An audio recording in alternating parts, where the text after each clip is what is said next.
আসসালামু আলাইকুম my dear students, আশা করি সবাই ভালো আছো।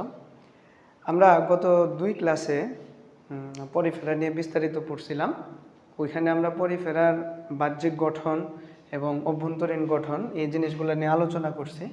তো আজকে পরিফেরার ভিডিওর লাস্ট পর্বের ভিতরে আমরা পড়ব পরিফেরার জননটা কিভাবে হয়, পরিফেরার লার্ভা দশাটা কেমন দেখতে এবং এটা কিভাবে পূর্ণাঙ্গ প্রাণীতে পরিণত হয়। চলো দেরি না করে আমরা আমাদের ক্লাস শুরু করি। হ্যাঁ, আচ্ছা দেখো, আমরা পরিফেরা পর্বের প্রাণীদের কমনলি কী নামে চিনি? স্পঞ্জ নামে চিনি। তাহলে এই স্পঞ্জটাকে যখন আমরা লম্বচ্ছেদ করব, গত ক্লাসগুলো যারা এই ক্লাসটি দেখছো তারা গত দুইটা ক্লাস অবশ্যই করে আসবে, তাহলে তোমরা এই ছবিগুলো বুঝতে পারবে। হ্যাঁ, আচ্ছা তাহলে আমরা যদি পরিফেরাকে এভাবে কাটার পরে আমরা দেখতেছি পরিফেরার কয়টা স্তর আছে এখানে। এই বাইরের লেয়ারটাকে বলি আমরা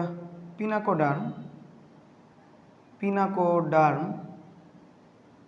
ভিতরের স্তরটি যে লাল রঙের ফ্লাজেলাযুক্ত কোষে, এই স্তরটাকে বলি আমরা কোয়ানোডার্ম। হ্যাঁ, কোয়ানোডার্ম। আর মাঝখানে জেলির ন্যায় যে অর্ধতরল এই জায়গাগুলো আছে এগুলোকে বলি আমরা মেসোহিল। কি বলতাম? মেসোহিল। হ্যাঁ, মেসোহিল। আচ্ছা, তাহলে এই মেসোহিলের মধ্যে একটা বিশেষ ধরনের কোষ আছে। হ্যাঁ, এই যে এইরকম দেখতে অনেকটা অ্যামিবার মতো, এই কোষটার নাম হচ্ছে অ্যামিবোসাইট।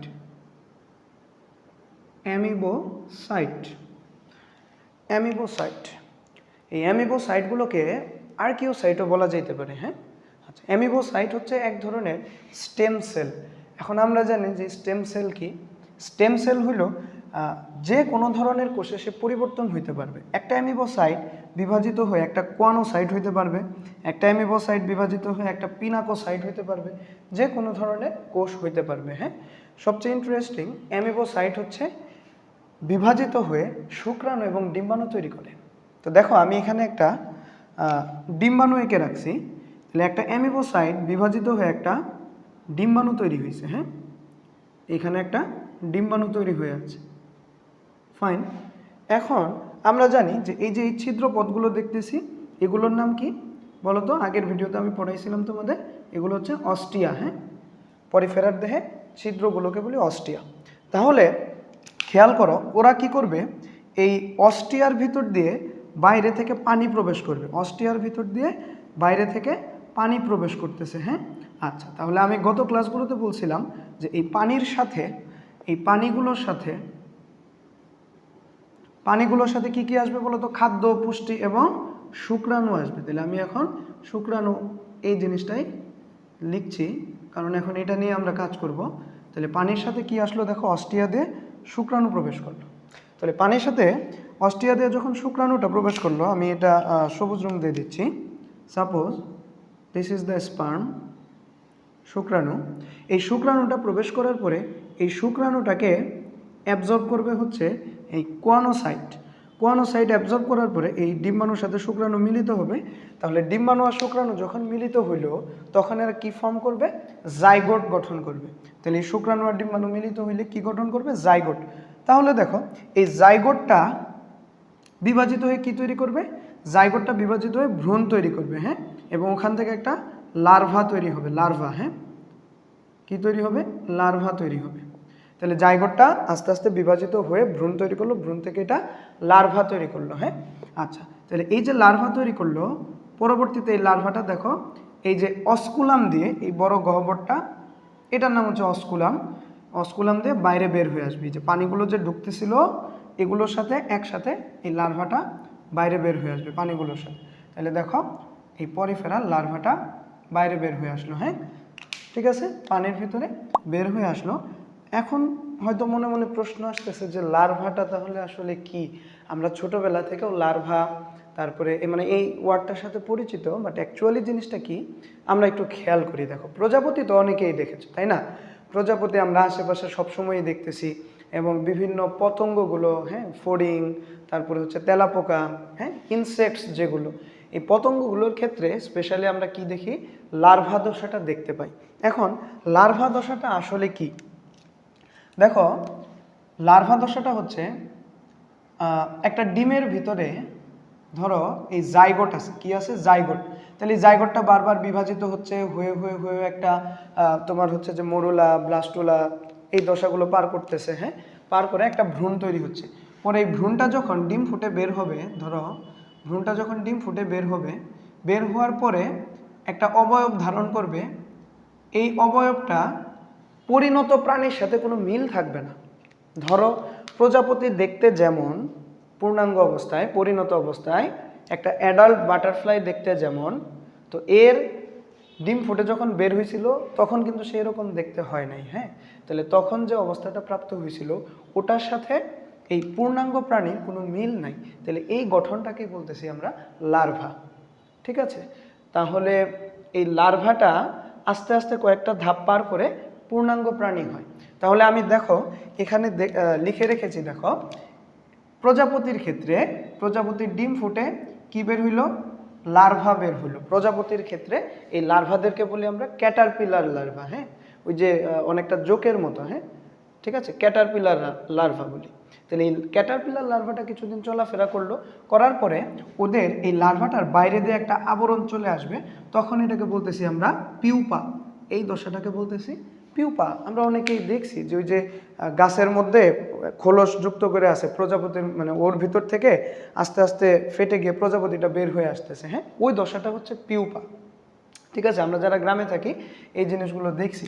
তাহলে পিউপার খোলসটা ভেদ করে আলটিমেটলি একটা পূর্ণাঙ্গ প্রাণী প্রজাপতি বের হয়ে আসবে, হ্যাঁ। তাহলে এই যে পূর্ণাঙ্গ প্রাণী প্রজাপতি আসলো, এই প্রজাপতি আর তার যে লার্ভা দুটা কিন্তু একদম ডিফারেন্ট জিনিস। স্ট্রাকচার দেখো, প্রজাপতির ডানা আছে এরকম, কিন্তু লার্ভার এরকম নাই। তাহলে এই যে ডিম ফুটে লার্ভা, লার্ভা থেকে পিউপা, তারপরে প্রজাপতি আসলো, হ্যাঁ, এই জিনিসটাকে বলি আমরা রূপান্তর, মেটামরফোসিস। তাহলে 4টা ধাপে যে রূপান্তর হইল, এই রূপান্তরটাকে বলি আমরা কমপ্লিট মেটামরফোসিস, হ্যাঁ, পূর্ণাঙ্গ রূপান্তর।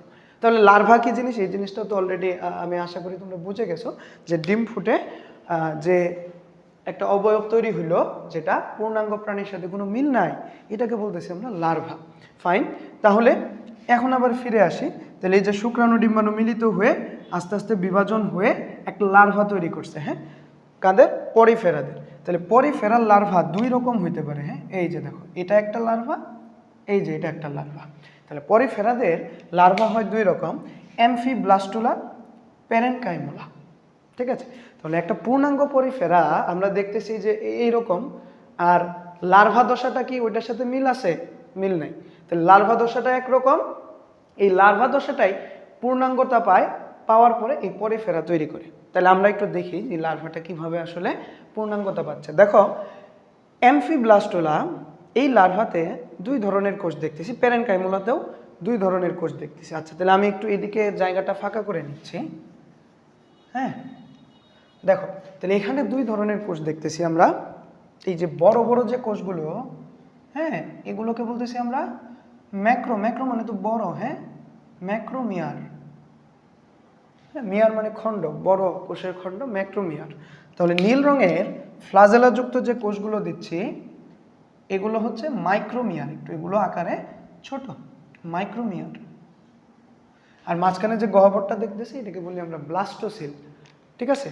তো সেম এখানেও এই ফ্লাজেলাযুক্ত কোষগুলা মাইক্রোমিয়ার, মাইক্রোমিয়ার, আর এই যে বড় কোষগুলো হচ্ছে ম্যাক্রোমিয়ার, ম্যাক্রোমিয়ার। ফাইন, তাহলে দেখো এদের যেহেতু ফ্লাজেলা আছে, তাহলে ফ্লাজেলা থাকলে কি হবে, ফ্লাজেলা মুভ করতে করতে এরা কি চলতে পারবে, সচল হবে, হ্যাঁ। তাহলে এই লার্ভাগুলা অ্যামফিব্লাস্টুলা, প্যারেনকাইমুলা পানিতে সাঁতার কাটতে থাকবে। তাহলে বেশ কিছুদিন সাঁতার কাটার পরে এদের মধ্যে মরফোলজিক্যাল চেঞ্জ আসবে। কিভাবে চেঞ্জটা আসবে, দেখো এই যে মাইক্রোমিয়ার যেগুলো আছে ফ্লাজেলাযুক্ত কোষ, এরা হচ্ছে ভিতর দিকে ঢুকে যাবে। তাহলে এরা যদি ভিতর দিকে এভাবে ঢুকে যায়, তাহলে দেখি আমরা যে এই জিনিসটা কীরকম দেখা যাবে। দেখো এই যে মাইক্রোমিয়ার, মাইক্রোমিয়ারটা যখন ভিতরে ঢুকে যাবে, আমি এটা একটু আবার এঁকে দিচ্ছি, এটা আবার আমরা একটু পরে পড়বো, হ্যাঁ। আচ্ছা, একটু পরেই ফেরা। ফাইন, তাহলে দেখো মাইক্রোমিয়ারটা যখন ভেতরে প্রবেশ করবে এভাবে, তখন জিনিসটা কেমন হবে দেখো, ধরো এগুলো হচ্ছে কালোগুলো হচ্ছে ম্যাক্রোমিয়ার, কালোগুলো হচ্ছে ম্যাক্রোমিয়ার, আর ভিতর দিকে এই দেখো মাইক্রোমিয়ারগুলা ভিতর দিকে প্রবেশ করলো। হ্যাঁ, ওরা ভিতর দিকে প্রবেশ করলো, এই যে ফ্লাজেলা, ঠিক আছে, এগুলা ফ্লাজেলা। তাহলে কি হইলো, এই মাইক্রোমিয়ার এরা যদি ভিতরে প্রবেশ করে এরা একটু গ্যাপ দিল, এরকম সিস্টেম হইলো। এরকম সিস্টেম হলে তুমি খেয়াল করো অনেকটা এই যে এটার মতোই গঠন হয়েছে, যদি এটা একটু উল্টা হয়েছে, হ্যাঁ এটার মতোই গঠন হয়েছে। যেমন বাইরের দিকের যে কোষগুলো, এগুলোকে আমি বলতে পারি কি, এই যে দেখো পিনাকোডান, ঠিক আছে, এই কোষগুলোই হচ্ছে পিনাকোডান। আর ভিতর দিকের এই যে ফ্লাজেলাযুক্ত কোষগুলো, এটাই হলো কোয়ানোডান। তাহলে তুমি দেখো এই লার্ভাটা ধীরে ধীরে এরকম শেপ পাচ্ছে। তাহলে ধরো এই যে এটা হচ্ছে যে অস্কুলাম, এই বড় গহ্বরটা অস্কুলাম। তারপরে এই যে দিক দিয়ে অস্টিয়া তৈরি হয়েছে, ধরো এই যে দিক দিয়ে অস্টিয়া তৈরি হবে, হ্যাঁ এদিক দিয়ে অস্টিয়া তৈরি হবে, ছিদ্রপথগুলো তৈরি হবে এবং একটা পূর্ণাঙ্গ পরিফেরা হবে, ঠিক আছে, অ্যামফিব্লাস্টুলা লার্ভা থেকে। প্যারেনকাইমুলা লার্ভা থেকেও ওরকম হবে। দেখো এই যে মাঝখানের যে কোষগুলো প্যারেনকাইমুলার, এটা একটু ডিফারেন্টলি হবে। ধরো মাঝখানের যে কোষগুলো, এই মাঝখানের কোষগুলো মানে এই বাইরের দিকের ফ্লাজেলাযুক্ত কোষগুলো দুই দিক থেকে, দুই তিন দিক থেকে, ধরো এই দিক থেকে একটু ভিতরে যাওয়া শুরু করবে, এদিক থেকে যাওয়া শুরু করবে, এই দিক থেকে যাওয়া শুরু করবে, ঠিক আছে। এক একটা দিক থেকে যখন ভিতরে যাওয়া শুরু করবে তখন গঠনটা কেমন দেখাবে, অনেকটা ধরো যে এরকম দেখাবে অনেকটা। হ্যাঁ,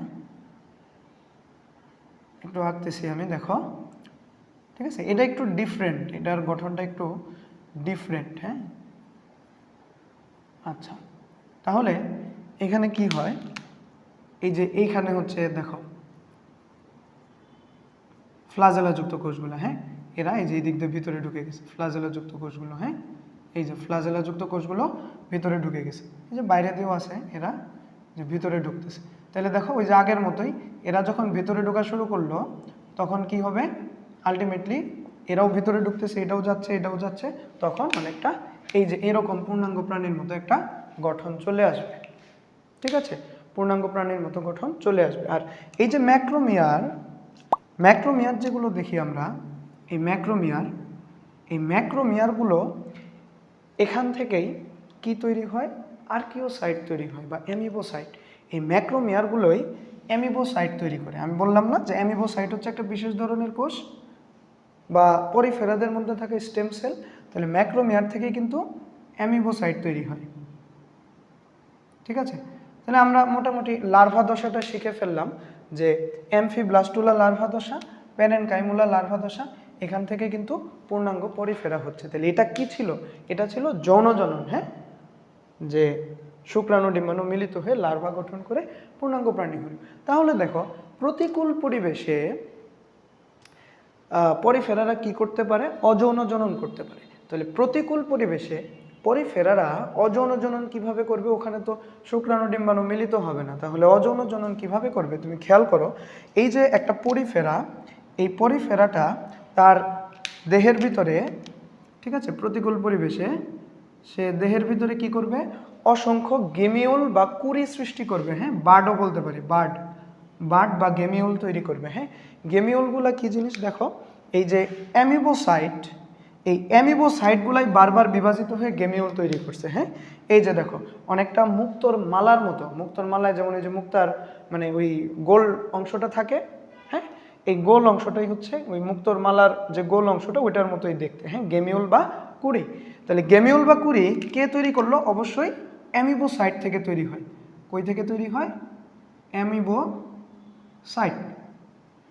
গেমিউল তৈরি করার পরে গেমিউলটা আস্তে করে ডিটাচ হয়ে যাবে। হ্যাঁ, তাহলে ডিটাচ হয়ে গেলে সে পানিতে ভেসে বেড়াবে। তাহলে পানিতে ভেসে বেড়ানোর পরে যখন প্রতিকূল পরিবেশ থাকবে, অনেক বেশি তাপমাত্রা, খাবারের অভাব, এই প্রতিকূল পরিবেশে এই গেমিউল থেকে একটা স্পঞ্জ তৈরি হবে না, সে অনুকূল পরিবেশের জন্য অপেক্ষা করবে।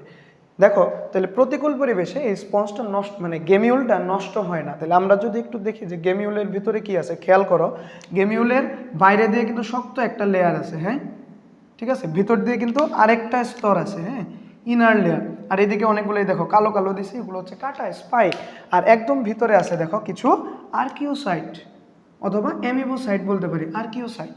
তাহলে যখন অনুকূল পরিবেশ পাবে, এই যে এই গেমিউলটা ভেসে বেড়াচ্ছে, যখন অনুকূল পরিবেশ পাবে এই গেমিউলের আর্কিও সাইটগুলো কি করবে, একটা পূর্ণাঙ্গ স্পঞ্জ তৈরি করবে। হ্যাঁ, একটা পূর্ণাঙ্গ স্পঞ্জ বা পরিফেরা তৈরি করবে। হ্যাঁ, এই গেমিউল কি করবে, পূর্ণাঙ্গ স্পঞ্জ তৈরি করবে। তাহলে তুমি খেয়াল করো, ওই যে হাইড্রাতে আমরা যখন পড়েছিলাম যে হাইড্রার একটা মুকুল বের হয়, ওইখান থেকে একটা পূর্ণাঙ্গ হাইড্রা তৈরি হয়ে যায়, ঠিক আছে। তাহলে এখানেও কি হলো, গেমিউল থেকে এই আর্কিওসাইটগুলো, আমি বলছি যে আর্কিওসাইট যে কোনো কোষে পরিণত হতে পারে, তাহলে আর্কিওসাইট থেকে একটা পূর্ণাঙ্গ কি হবে, স্পঞ্জ তৈরি হবে। তাহলে এটা ছিল তার অযৌন জনন পদ্ধতি, ঠিক আছে। তাহলে আমরা মোটামুটি পরিফেরার সব কিছুই পড়ে ফেলেছি। আমি সবগুলো ডিটেল সহকারে পড়ানোর চেষ্টা করেছি। তো তোমরা যারা আগের দুটি ভিডিও দেখো নাই, পরিফেরার প্রথম, দ্বিতীয় এবং এই তৃতীয় ভিডিওটা দেখবে।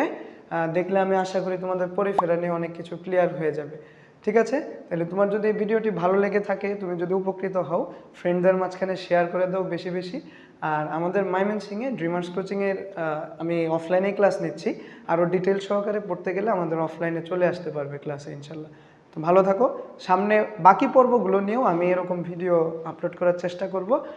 লাইক দিয়ে শেয়ার করে আমাদের সাথেই থাকবে। আসসালামু আলাইকুম।